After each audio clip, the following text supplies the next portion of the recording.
ಕಲಬುರಗಿ ನಗರದ ಸಂಚಿನಗರ ಬಡಾವಣೆಯಲ್ಲಿ ಇವತ್ತು ಉದ್ಘಾಟನೆಗೊಂಡಿರುವಂತಹ ಪ್ರಬುದ್ಧ ಬುದ್ಧವೀರ ಮತ್ತು ಭಿಕ್ಕು ನಿವಾಸ ಕಾರ್ಯಕ್ರಮದಲ್ಲಿ ಎಲ್ಲರೂ ಕೂಡ ಭಾಗವಹಿಸಿ ಕಾರ್ಯಕ್ರಮವನ್ನು ಯಶಸ್ವಿ ಮಾಡಿದ್ದಾರೆ.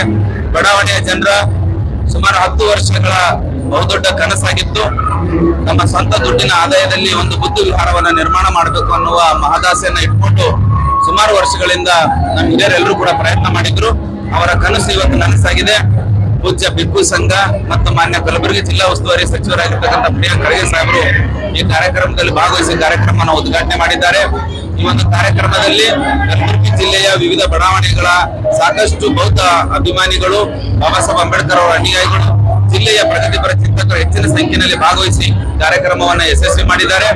ಮತ್ತೊಮ್ಮೆ ನಾನು ಈ ಕಾರ್ಯಕ್ರಮದಲ್ಲಿ ಪ್ರತ್ಯಕ್ಷವಾಗಿ ಪರೋಕ್ಷವಾಗಿ ಭಾಗವಹಿಸಿ ಕಾರ್ಯಕ್ರಮಕ್ಕೆ ಸಹಕಾರ ನೀಡಿ ಕಾರ್ಯಕ್ರಮ ಯಶಸ್ವಿಗೆ ಪಾತ್ರರಾಗಿರ್ತಕ್ಕಂಥ ತಮ್ಮೆಲ್ಲರಿಗೂ ಕೂಡ ನಾನು ಇಡೀ ನಮ್ಮ ಬಡಾವಣೆ ಪರವಾಗಿ ಮತ್ತು ಭೀಮಶಕ್ತ ಯುವಕ ಸಂಘದ ಪರವಾಗಿ ನಮ್ಮ ಅಧ್ಯಕ್ಷರಾಗಿರ್ತಕ್ಕಂಥ ಹನುಮಂತಡಿಗಿ ಅವರ ಪರವಾಗಿ ನಾನು ಎಲ್ಲರಿಗೂ ಕೂಡ ತುಂಬ ಹೃದಯದ ಧನ್ಯವಾದಗಳನ್ನು ಅರ್ಪಿಸುತ್ತೇನೆ. ಡಾಕ್ಟರ್ ಅನಿಲ್ ಟೆಂಗ್ಲಿ. ಇಂದು ನಮ್ಮ ಬಡಾವಣೆಯಲ್ಲಿ ನ್ಯೂ ಗಾಡ್ಗೆ ಲೇಔಟ್ನಲ್ಲಿ ಬುದ್ಧ ಮಂದಿರವನ್ನು ಉದ್ಘಾಟನೆ ಮಾಡಲಾಗಿದೆ. ಸನ್ಮಾನ್ಯರಾದ ಪ್ರಿಯಾಂಕ್ ಖರ್ಗೆ ಅವರು ಉದ್ಘಾಟನೆ ಮಾಡಿದ್ದಾರೆ. ಇದು ನಮ್ಮ ಬಹುದಿನದ ಕನಸು ಹಾಗೂ ನಮ್ಮ ಹಿರಿಯರ ಕನಸಾಗಿದ್ದು ಇಂದು ಉದ್ಘಾಟನೆ ಆಗಿದ್ದು ನಮಗೆ ತುಂಬಾ ಖುಷಿಯಾಗಿದೆ.